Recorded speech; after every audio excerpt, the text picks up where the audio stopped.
Et yo tout le monde, c'est Cyclisme 3D, j'espère que vous allez bien, moi ça va nickel. Aujourd'hui on se retrouve pour une toute nouvelle vidéo sur la chaîne YouTube.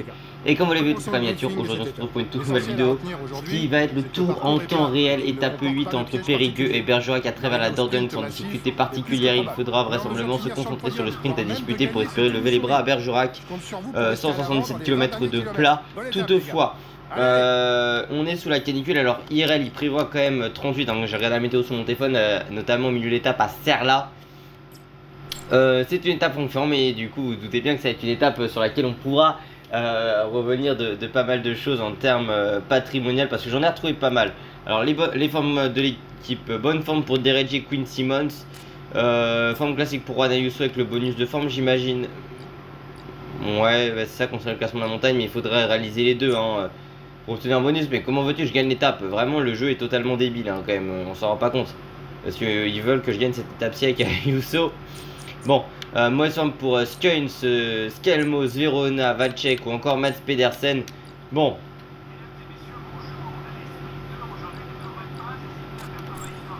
Mesdames et messieurs, bonjour. Les sprinteurs aujourd'hui ne devraient pas hésiter à faire travailler leurs équipiers, et c'est probablement au sprint que devrait se... La traversée de la Dordogne aujourd'hui entre Périgueux et Bergerac, c'est la victoire de Marcel Kittel en 2017 qui y avait lieu sur ces terres-là, avec une échappée de Johan Ofredo et d'Elie Gébert.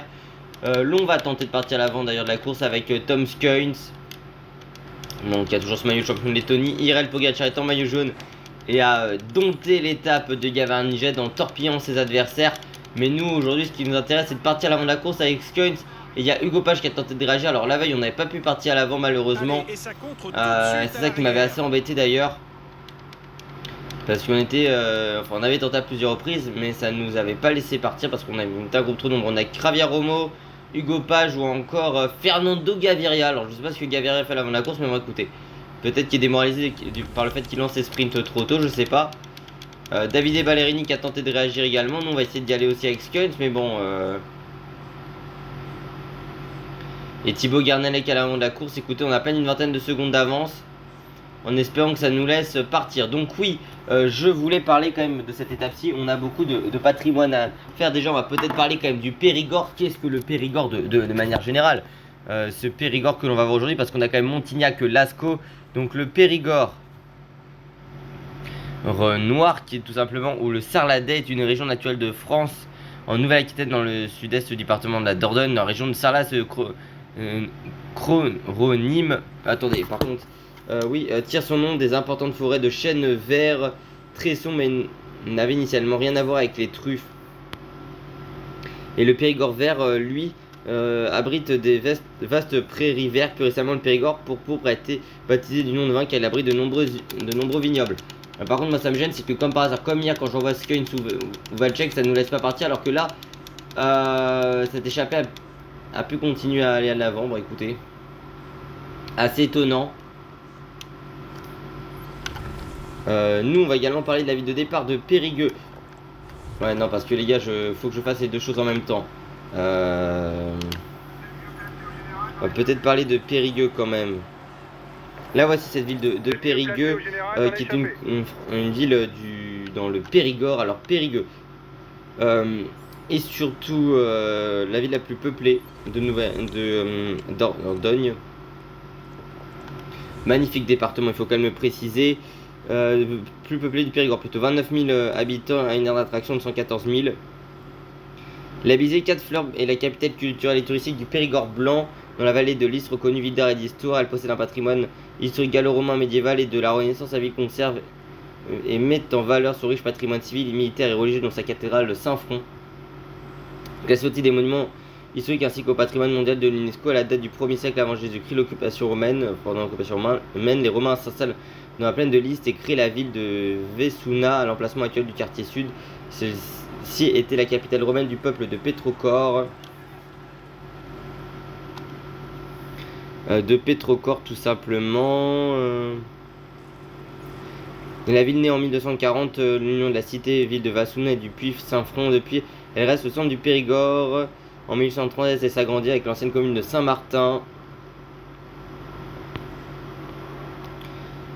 Alors, on a le musée, 3 musées qui ont tous l'appellation de musée de France, celui d'art et d'archéologie, musée militaire du Périgord et de la guerre nationale, et du 22e régiment mobile de la Dordogne 1870 et 1871. Elle accueille 3800 visiteurs dans le musée gallo-romain Vesuna et une création récente de l'architecte Jean Nouvel. Car ça en est une tout simplement. On a le théâtre, donc le Palace et l'Odyssée.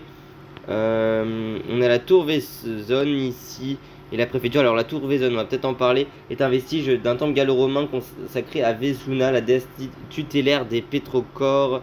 Il fut édifié au 1er ou 2e siècle à Vesuna, donc dans la ville de Périgueux. On va parler de Bergerac, alors non pas que de Cyrano de Bergerac. Voilà, Bergerac. Alors Bergerac, donc on l'a dit, en Dordogne, lieu d'arrivée de cette étape-ci, 65 000 habitants. Et sur le long de la Dordogne, et son développement est historique lié au transport fluvial. En effet, les fleuves ont longtemps été, grâce au gabar, le moyen le plus rapide et le plus sûr de faire circuler les marchandises à descente de la production viticole de la région, est transporté vers Bordeaux et remonte à chemin des Allages. Au 1er semestre 59, 60 450 tonneaux de vin partent dans la capitale aquitaine depuis Bergerac et 35 688 au second. La batellerie décline avec l'apparition du chemin de fer et disparaît vers la première moitié du XXe siècle. On succède les bateaux sabliers au milieu du siècle par le tourisme fluvial. Depuis la fin du siècle, c'est représenté notamment Bergerac par des balades à bord de gabar. Et je vais juste voir sur la partie Cyrano quand même. Et le rôle titre est le célèbre pièce d'Edmond Rostand et est originaire de Bergerac. Il est célébré dans la ville par 2 statues. Les Bergeracois aiment à se reconnaître dans des vertus de bravoure et de courage chevaleresque. Le panache est le symbole visuel de la ville. De nombreux commerces portent le nom de Cyrano ou de sa cousine Roxane. Ainsi, la scène musicale municipale s'appelle Roxane. Et historique qui a inspiré le personnage n'y a pourtant jamais vécu, auteur d'un voyage dans la lune et dans le soleil intitulé L'autre monde. Il a inspiré la célèbre pièce d'Edmond Rostand de son vrai nom, Savinien de Cyrano. Il ajouta à son patronyme le nom de Bergerac.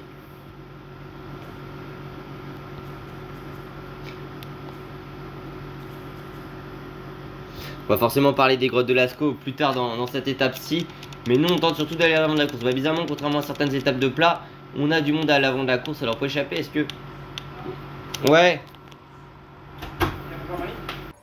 Allez, on se retrouve. Alors j'ai dû quand même relancer. Parce que j'avais tout simplement pas enregistré hier, au moment où j'ai arrêté la vidéo. Et du coup, en reprenant l'étape, on a tenté avec Skuns et avec Vacek. Puis de nouveau avec Skuns et finalement on a trouvé la bonne échappée avec Nelson Oliveira, le portugais, la Movistar.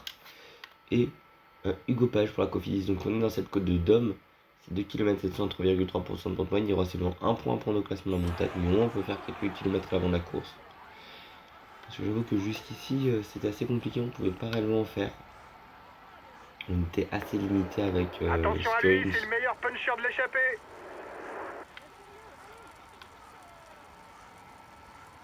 On va essayer d'y aller avec notre coureur laiton.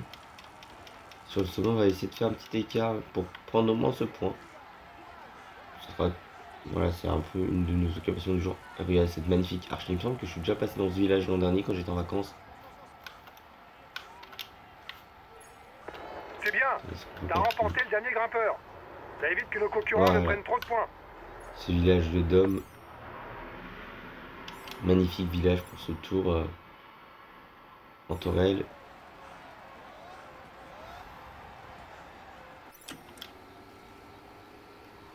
Parce qu'on va peut-être pouvoir, je vais juste voir le nombre de kilomètres à activité qu'avaient mes adversaires.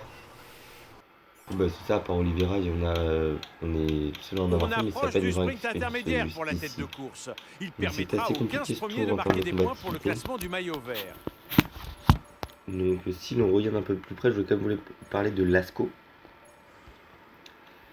Les grottes de Lascaux, il faut savoir que maintenant on a, après la première, puis la deuxième et la troisième, maintenant on a Lascaux 4, qui est le premier facsimilé représentant l'intégralité de la grotte originale. Le Sondar Parital vous invite à arriver en y allant, que j'ai visité l'an dernier aussi. Alors est-ce qu'on n'est pas à Sarlat d'ailleurs ici? Je pense qu'on y ressemble. Donc il est situé dans la commune de Montignac-Lascaux, dans le département de la Dordogne, dans la vallée de la Vézère, et une des plus importantes. Une grotte ornée du paléolithique supérieur, l'original, hein. Par le nombre de qualités esthétiques de ses peintures et gravures principalement représentées de représentation d'animaux est parfois surnommée la chapelle Sixtine de l'art pariétal, selon les expressions attribuées à Henri Breuil, qui la nomme également Versailles de la préhistoire ou Altamira française. Altamira, c'est pas la grotte en Espagne, si c'est la grotte en Cantabrie. La datation des matériaux de la grotte est sujette à débat. Il n'est pas encore possible d'attribuer à une seule et même culture la réalisation de ces œuvres. Il me semble qu'on est à Sarlat ici. Hein. Non, ça sera peut-être plus loin. La plupart des préhistoriens les attribuent néanmoins à la période magdalénien, ancien autour de 21 000 ans avant Jésus-Christ, redécouverte en 1940 au public en 1948. La grotte de Lascaux a subi un certain nombre de dégradations, en particulier l'apparition de champignons dus au changement de conditions climatiques. Réunion intérieure, la porte est fermée en 1963. Seuls les scientifiques pouvant encore y pénétrer. Le nombre d'études de publication, de reproduction des œuvres ainsi que la réalisation de facsimilés, grande nature accueillant plus de 100 000 visiteurs par an, font de Lascaux l'un des sites emblématiques de l'art préhistorique. Même des gens à l'époque fumaient à l'intérieur. Le nom d'une seigneurie dont la présence est attestée au XVIe siècle, le domaine noble. Ouais, mais alors, moi ce qui m'intéresse, c'est 162 Rochoucault cède la grotte à l'État. C'est le 8 septembre 1940, Marcel Ravida découvre l'entrée d'une cavité à Montignac, en Dordogne, où lors d'une promenade, son chien robot fonce un lapin qui se réfugie dans un trou situé à un endroit où un arbre avait été déraciné. Un orifice découvre en environ 20 cm de diamètre s'ouvre au fond de ce trou, impossible à explorer sans un travail de désobstruction. En jetant des pierres, possible de faire sortir le lapin. Ils constatent que le trou communique avec une vaste cavité comme cela située à 500 mètres du château de Lascaux. Ils pensent qu'il s'agit d'une sorte de souterrain. Le 12 septembre, à l'aide d'un matériel de fortune, lampe à huile, coutelas, il s'éclaire et élargit l'orifice découvert précédent. Là sur une lieu accompagné cette fois de Georges Aniel, Simon Coelcas et Jacques Marsal. Les jeunes gens pénètrent ainsi la première fois dans la grotte et y découvrent les premières peintures lors des visites quotidiennes et une première exploration du puits. Jacques Marsal dévoile leur découverte à ses parents qui s'étonnent de le voir revenir couvert de poussière. Il avertit, c'est Léon Laval, leur ancien instituteur à la retraite. Le 16 septembre, qui pense à une plaisanterie et préfère ne pas s'aventurer dans le trou mal dégagé. Il n'y croit pas au départ à ses découvertes, mais il va dépêcher un de ses anciens élèves, Georges Estrugail, qui va lui faire ses dessins de la grotte. C'est à la vue de ces dessins que Léon Laval se dit qu'il ne me raconte pas d'histoire. Ils entendent parler de cette cavité avec pour Maurice Taon, où il prend quelques croquis d'animaux. Il part en Corrèze, raconte au préhistorien et abbé Henri de Breuil, qui réfugié dans la région pour fuir l'occupant. Il relatait la découverte et lui présentait les croquis. Il est le premier spécialiste à Lascaux le 21 septembre 40 en compagnie du chanoine Jean Musseny et du docteur André Chenier. Bientôt suivi des préhistoriens Denis Rony et Henri Bergoin. Le sprint intermédiaire que l'on va quand même faire avec Matt Pedersen, s'il y a juste nous permettre de parler du village de Dôme.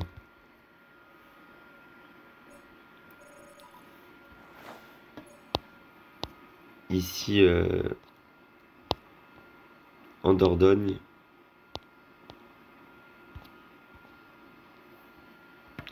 Alors il y a une grotte, mais moi c'est juste la ville que je voulais. Alors il y aura 15 points à prendre au sprint intermédiaire pour le premier du peloton. Ah non, 12 points, pardon. Essayez de remonter avec Mads Pedersen. Je rappelle qu'on est assez loin dans ce classement malheureusement. Ok, on s'est fait bloquer au sprint, donc Philipsen a pris le maillot vert. Pedersen qui le porte IRL. Au moment où on est le matin de l'étape, il est à peu près 7h30. C'est De Bruyne qui est vraiment en protection de Philipsen, quand même presque. C'est aberrant.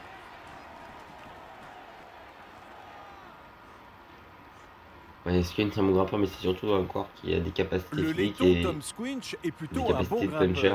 On va donc Très utile pour cette formation lors des classiques. Moi, il va pouvoir faire quelques kilomètres en avant de la course, et déjà ça, on a 2 tours d'avance pour les hommes de tête. Sur le peloton, on voit un Mathieu remonter, il faudra pas se faire gêner. Oh, ouais, c'est ça là pour moi qu'on voit en haut au niveau du sprint intermédiaire.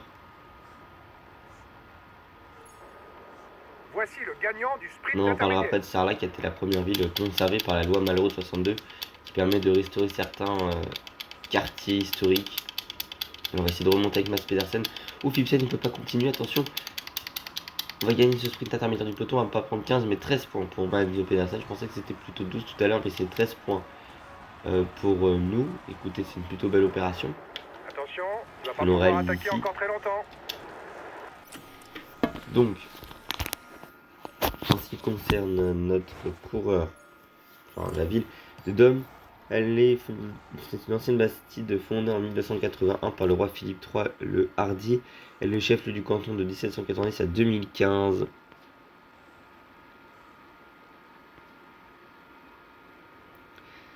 Sur un plateau à l'ouest duquel il existait déjà un château avec alors dans les mains de la famille de Gourdon qui Dôme possède deux places où se pratiquait le commerce, la place des Halles et la place de la Rôde, cité commerçante organisant des foires et obtient le privilège de battre sa propre monnaie. Alors, c'est quoi ça? Ça abrite sur son territoire une des plus importantes bases de Franchelon, destinée au harcèlement électronique stratégique non reconnu officiellement par les pouvoirs français mais géré par l'armée et le service secret. Le monument d'un château de Codon, l'église Notre-Dame de l'Assomption. Le château s'étend de la première moitié du 19e siècle, inscrit depuis 1998 au monument historique, dont le parc est classé dans les jardins remarquables. Codon. Pour protéger le maillot. Château. En 1777, l'avocat Jacques de Malleville, l'un des futurs rédacteurs du Code civil, achète le domaine de la Boris, un ancien repère noble où il fit édifier le château de Coudou en 1105. Son fils Pierre-Joseph aménage ensuite le parc qui fait construire des communs et une orangerie en 1135. Lucien, fils de Pierre-Joseph, est un futur député puis sénateur de la Dordogne, fait rehausser le bâtiment d'un étage et ajouter 2 pavillons latéraux. L'édifice est inscrit au titre des monuments historiques le 5 mars 1998 pour ses façades de toiture. Le domaine avec son allée de platanes et ses jardins de buis est classé parmi les jardins remarquables, situé plus d'1 kilomètre à l'est du château et faisant partie du domaine. Une châtelle monolithe implantée sur l'un des premiers sites christianisés du Périgord est également inscrite au titre des monuments historiques depuis 1948. Le 18 février 2015, la totalité du domaine du château fait l'objet d'une inscription au titre des monuments historiques. Et on va parler du coup de Sarlat. Comment ne pas oublier cette commune magnifique, ville, dans ce Périgord noir, 1763 habitants et une attraction de 2080. Sa capitale du Périgord noir, aux confins du Causse de Quercy, cette cité historique est un site touristique majeur renommé par sa parure monumentale datant essentiellement de la période médiévale et du début de la Renaissance du XIIIe au XVIe siècle. Donc je rappelle la loi Malraux, il la garde en 64, la loi Malraux de 62. Son centre-ville, une grande homogénéité, est ainsi composé de l'acier, de ruelles et de venelles pittoresques, de placettes ombragées bordées d'hôtels particuliers au toit de l'os dont les plus célèbres sont les maisons de la Boétie, l'hôtel du Barry, l'hôtel de Savignac ou encore la Présidiale, centre névralgique de la ville, et la place de la Liberté bordée de terrasses et le siège du marché où se vendent les spécialités de la région, foie gras, truffes, figues et noix. Dans son prolongement s'ouvre en perspective la cathédrale de Saint-Sacerdos et le palais des évêques qui rappelle que Sarlat a été une cité épiscopale pendant plusieurs siècles. Elle possède un ensemble miroir médiéval parmi les plus denses au monde. Sarlat a été la première ville à bénéficier de la loi Malraux avec la création de son secteur sauvegardé en 64. Cette petite cité périgordine, visitée par plusieurs centaines de milliers de touristes chaque année, sert occasionnellement de cadre à des films historiques. Et puis sur en bas, on peut également la visiter, les terrains de rugby que l'on voit ici dans ce sud-ouest. Culture locale et patrimoine, donc on a ces villes d'histoire plus beaux des Tours de France, le château de Loubet-Jacques, ancienne propriété de Jules de Selve, l'hôtel de Guisson, hôtel Chassaigne, place des Oies au XVIe siècle, ces monuments historiques depuis 69, ouvert au public depuis 2011 en tant que musée sous le nom de manoir de Guisson. La maison de la Boétie, l'hôtel de Génis, l'hôtel de Gérard, l'hôtel Anglard. La cathédrale Saint-Sarcos ou encore l'église Sainte-Marie. On va voir cette cathédrale Saint-Sarcos de Hausse, qui est une cathédrale catholique romaine située à Sarlat. Monument historique depuis 1840. Elle est la co-cathédrale du diocèse de Périgueux et Sarlat. Sanctuaire dédié à Saint-Sacerdos. Il est Il y en a en France 200 appelé ça Cardos, mais le patronage et les cathédrales se réfèrent à Sacerdos de Limoges, dont la cathédrale reçut les reliques au Moyen-Âge. Les reliques ont disparu lors des guerres de religion. Et je voulais juste voir, donc on va parler peut-être maintenant gastronomie, avec les figues de Dordogne. C'est le mieux placé pour le maillot vert. Donc les figuiers de Dordogne, qu'est-ce que je peux avoir? J'ai pas grand chose qu'on me propose. Moi je veux juste sur les figues de ce département. Et voici le dernier classement de la montagne avant l'arrivée. Il y aura C'est les un figues point en violettes, jeu dans la course au maillot à ou les pois. figues au foie gras également que l'on peut voir. On a les noix. Mais le département du Var par contre lui a le plus de figues. On a la flognard, pour les amateurs de clafoutis. Une variante périgourdine du clafoutis aux pommes, pâtisserie faite à partir des spécialités méconnues de la Dordogne. Et je vais juste pouvoir parler des noix de ce département-ci. Voilà, au pied de cette ascension, donc les noix de la Dordogne. Elles sont une appellation d'origine qui désigne les noix fraîches ou primant les noix sèches. Les cerneaux de noix produits par les agriculteurs de plusieurs communes des départements de l'Aveyron, de la Charente, de la Corrèze et de la Dordogne, du Lot et Garonne. Ça qu'on a également les vins de Bergerac. Allez, je vais vous parler des vins de Bergerac, qui est du vin rouge. Autour de Bergerac, il fait partie du vignoble du sud, ouest. AOC-AOP reconnu de 1923 en AO à 1937. C'est une AOC des vins 1021 heures à Bergerac d'ensoleillement moyen, 5250 hectares. C'est du cabaret sauvignon, du cabaret franc qu'on peut avoir dans certains cépages. Et c'est 60% de rouge, 20% de rosé, 20% de blanc. 200 000 hectolitres, la moyenne entre 2022 et 2024. Et 31 000 hectolitres en rouge, 37 en blanc et 35 en rosé. Dans le rendement moyen. Après on parlera des truffes, mais également du magret ou encore du foie gras de canard, ainsi que de la charcuterie quand même. Mais nous sommes à la côte de Bourdines, 2 km 400 et 4,8% de pente moyenne. Le peloton qui est à 1 minute 30 de nous. Bon, le problème c'est que ça accélère un peu ici avec Nelson Oliveira. On va pouvoir essayer de reprendre les rênes de ce groupe-ci et accélérer.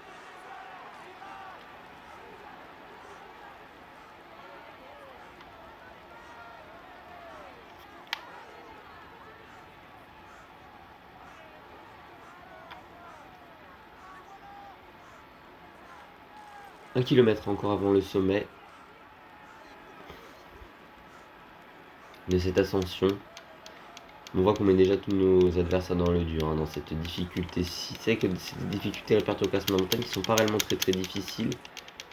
On va basculer au sommet peut-être avec notre coureur roi là, avec Tom Skynes. On va quand même essayer au moins de faire cette descente.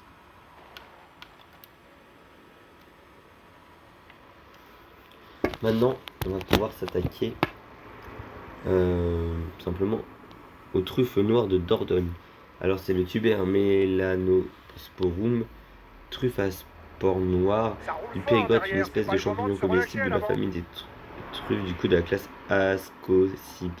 Ascomycete. Ce champignon est hypogée et vit en symbiose avec un arbre. Ouais, ce champignon, ok, ça on l'a dit, ça peut être les chênes, les noisetiers, les pins ou les tilleuls. Il est donc mycorhizé et ça veut dire qu'il a besoin d'un arbre hôte et saphrodite, car il se nourrit de matière organique et végétaux de décomposition. La récolte des truffes appelée cavage a lieu entre décembre et février, généralement à l'aide d'un chien truffier dressé pour les repérer, et parfois d'un cochon truffier ou d'une mouche truffigène. D'accord. On va pouvoir maintenant évoquer quand même le foie gras de Dordogne, quand même, qui est l'une des spécialités de ce département-ci. Le meilleur foie gras du Périgord, c'est lequel? C'est le label IGP Canard Foie Gras du Sud-Ouest.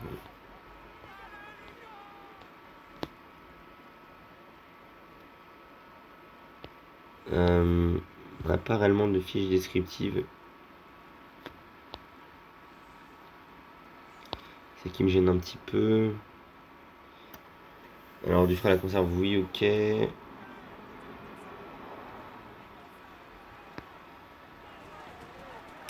C'est l'une des principales spécialités que l'on peut voir au niveau du Périgord. Bien évidemment, c'est le foie du canard que l'on engraisse et qu'on récupère souvent lors des fêtes de fin d'année. Enfin, en tout cas, qui est souvent consommé à cette période-ci. Plat typique de la gastronomie de cette région-ci.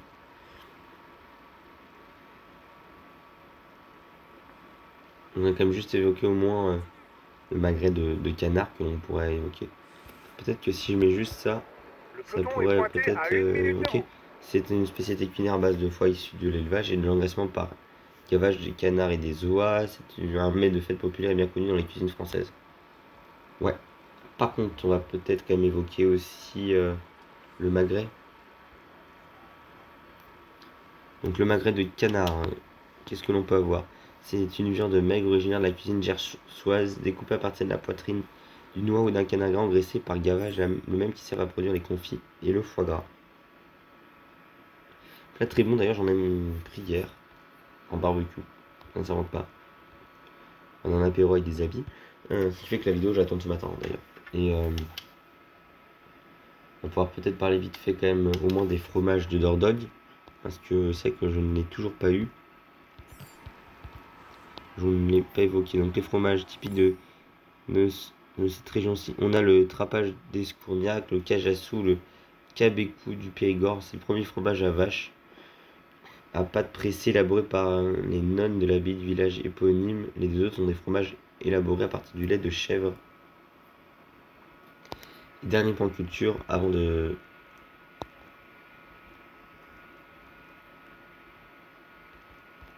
les charcuteries de cette région-ci alors.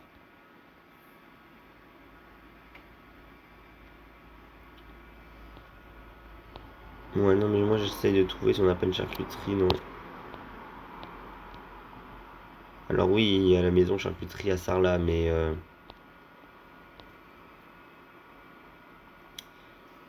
on a le pâté de Périgueux aussi, la tourtière, le ragoût de porc aux haricots, le confit de canard. C'est vrai qu'on va écouter, c'est quoi, ça marche pas pour la charcuterie, j'arrive pas à trouver de vraie fiche descriptive. Donc on va parler du confit de canard, comme ça va être la dernière chose qu'on va parler. Région qui est très touristique, bien évidemment, beaucoup de touristes souvent anglais qui peuvent venir. C'est un plat de spécialité culinaire du sud-ouest, le confit. Romain Grégoire par contre est distancé. D'ailleurs on va faire un point sur le corps distancé. On a Romain Grégoire avec Otrouba, Eric Pleumers distancé. Du peloton, ça vient des élevages d'oiseaux, une pratique qui remonte à l'Antiquité égyptienne. La pratique du gavage est perpétuée pendant et après la chute de l'Empire romain en Europe centrale. Mais c'est surtout l'un des plats vraiment typiques de cette région que je voulais quand même vous évoquer. Parce que là on a plein des spécialités régionales. Ah bah c'est l'étape culturelle, donc il fallait au moins que je vous en parle quand même. D'ailleurs ça fait quand même plus de 25 minutes de vidéo pour le moment, donc il nous reste encore 25 km à faire, plus en l'occurrence les podiums. Donc on va passer encore sur Tom Skynes dans ce final-ci, on va essayer d'accélérer. Parce qu'on a à peine 40 secondes d'avance, ça fait un peu échapper d'hier de Vestrofer qui avait eu jusqu'à 1h30 quasiment, mais on bascule souvent entre 1 minute et 1 minute 30. Là on va essayer de relancer un petit peu avec Tom Skynes, c'est vrai que j'aurais pu l'envoyer à l'avant-demain. Parce qu'un parcours peut vallonner peut lui convenir. Mais là on en verra du coup demain Mathias Vacek et Verona peut-être. Ou alors que Vacek et Tom Skynes. Tom Skynes non, Verona et Quinn Simmons. Ça pourrait être une possibilité entre Malmort et Ussel, étape pour Pulcher, Baroudeur. Ce serait bien que Romain Grégoire puisse gagner IRL. Ou un Kevin Vauclair en échappé par exemple, côté français. Ou un Jordan Jaget, en tout cas ce serait bien une victoire française assez rapidement sur la suite de ce Tour de France. En victoire d'étape. On a des coureurs qui ont la capacité de remporter cette étape-ci. Même un Alaphilippe, s'il est en bonne condition, ça pourrait lui convenir. On prend notre gel bleu avec Thomas Kuhn. Je rappelle toujours, mais c'est 15% de la barre grise ou de la barre de fatigue que le gel bleu du DUD. Donc là, on va pouvoir y avoir une barre assez conséquente. Derrière, dans le peloton, ça doit être comme pour mes coéquipiers. Ça fait que Mathias Vacek a besoin de se ravitailler, tout comme Quinn Simmons et Carlos de Renault a donné également plutôt Mathias Yanmoz et des Reggie ainsi que Juan Ayuso. Après, on a vu quand même sur le sprint intermédiaire un Philipsen qui baissait la tête assez rapidement. Peut-être qu'on a. Alors, soit il pensait qu'il était trop large pour passer en tête. Il s'est pas relancé quand on revenait sur lui, alors qu'on va assez vite ici. Donc, je pense réellement que pas mal de coureurs sont fatigués. Déjà parce qu'on est quand même en fin de première semaine, qu'on a fait pas mal de kilomètres. Bon, hier c'était une étape de plat, mais c'est vrai qu'il y a 2 jours on était en montagne. Donc, je pense qu'on a en fin de première semaine, certains coureurs vont être fatigués. Ce qui peut être à notre avantage, nous, dans les 20 derniers kilomètres de cette étape. On a perdu d'ailleurs Nelson Oliveira, on a seulement 24 secondes d'avance sur le peloton. On continue nos efforts avec notre laiton en tête de course.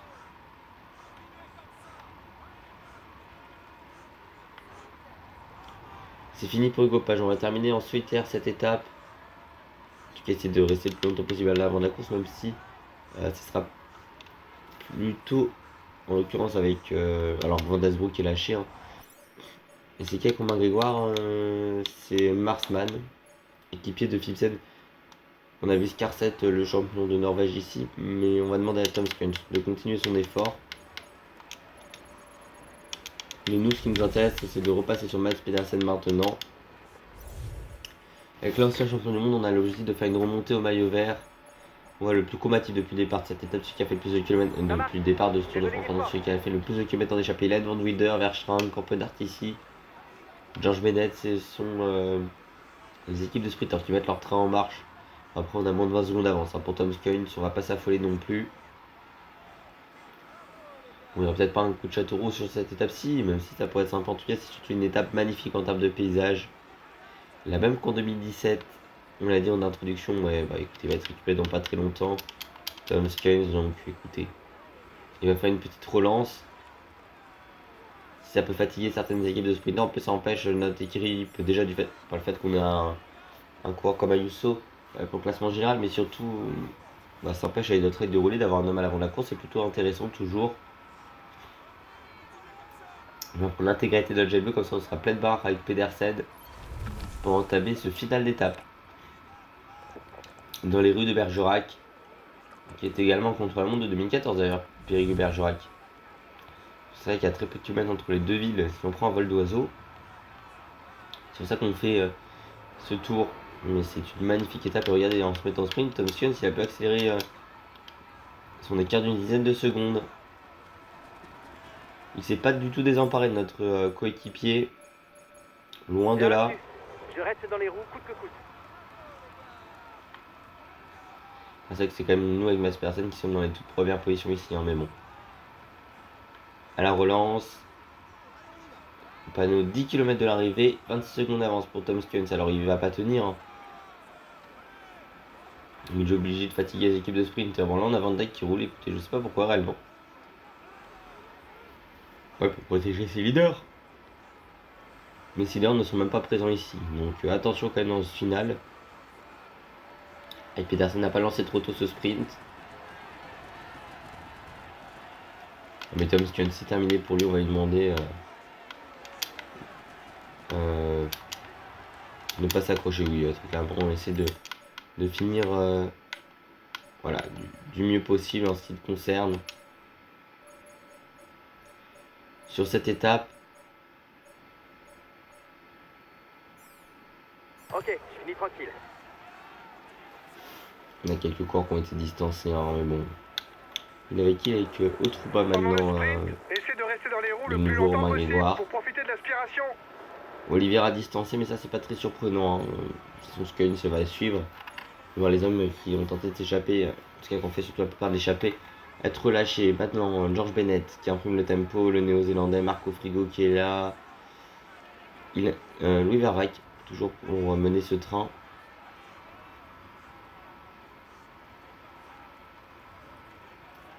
Allez, il va falloir essayer de remonter.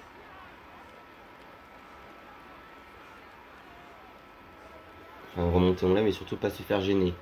par ce train de l'Alpecin première 5 tech. km pour le On va avoir un peloton. Dylan Les Van Barre avec sprinteurs font encore rouler Pascal leurs Enco pour équipiers pour amener se Tim placer Merlier. et décourager toute Il y a Max attaque. Canter qui fait un excellent Tour de France pour le moment dans notre trou. On va amener Binyam Girmay avec Lewis Heskey ou encore Jake Stewart. Attention à ce virage. Essayez de pas se faire enfermer. Voilà, on a essayé de plutôt bien le prendre. Oh putain, par contre, j'ai vraiment viré. J'ai failli amener Van Der Poel, un autre ancien champion du monde, dans le fossé en voulant sortir.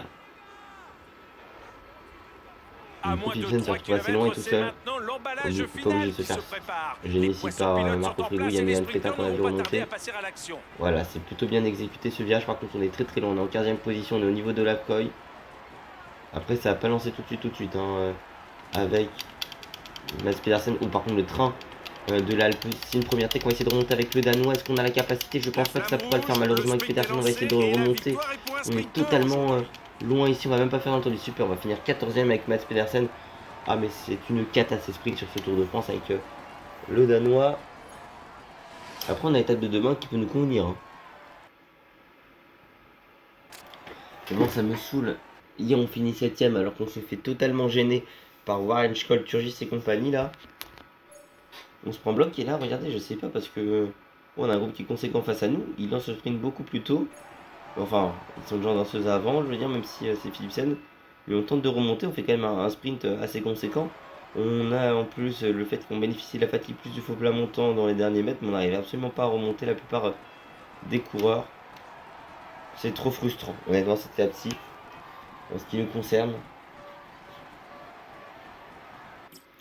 Victoire de Philipsen pour la Alpecin première tech. Du côté du maillot jaune, c'est Jonas Vingegaard. Le maillot vert, Philipsen prend le large avec cette victoire. Mais heureusement qu'il n'y a pas de nouveau Varane dans ce cas-là.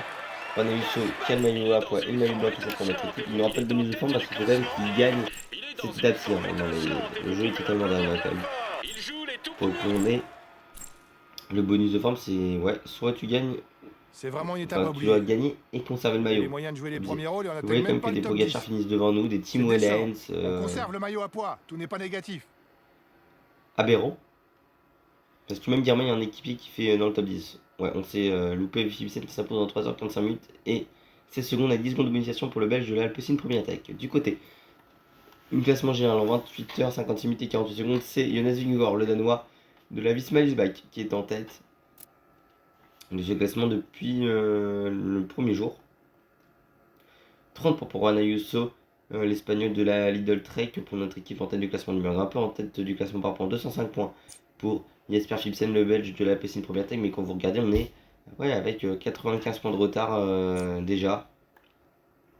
Du côté du classement des jeunes, en 28h57 minutes et 38 secondes pour Juan Ayuso, l'Espagnol de la Lidl Trek de notre équipe, et puis du côté du classement par équipe, en 86h25 minutes et 26 secondes, c'est la Red Bull Borsgo, l'équipe allemande en tête de ce classement. On est deuxième à 37 secondes. Et puis du côté du classement activité, 342 km pour Ilan Leader, le Belge de la Alpecin Soudal Quickstep déjà quand même en termes de distance. Mais à côté c'est frustrant, même oui on est assez loin, après il faudra voir sur la prochaine étape si on peut pas faire quelque chose. Éventuellement au pire on ne laissera pas une échappée à aller au bout, mais sur un parcours aussi casse-pattes, si Mads Pedersen peut tenter d'aller au bout, ça serait sympa quand même. Même sur la fatigue de la première semaine. Il peut nous jouer des tours. Allez, on se retrouve très bientôt. À demain. C'était Cyclisme 3D. N'oubliez pas de vous abonner, de activer la cloche de notification, liker, partager, commenter et de venir me rejoindre sur Insta et sur TikTok. Portez bien, prochaine chose.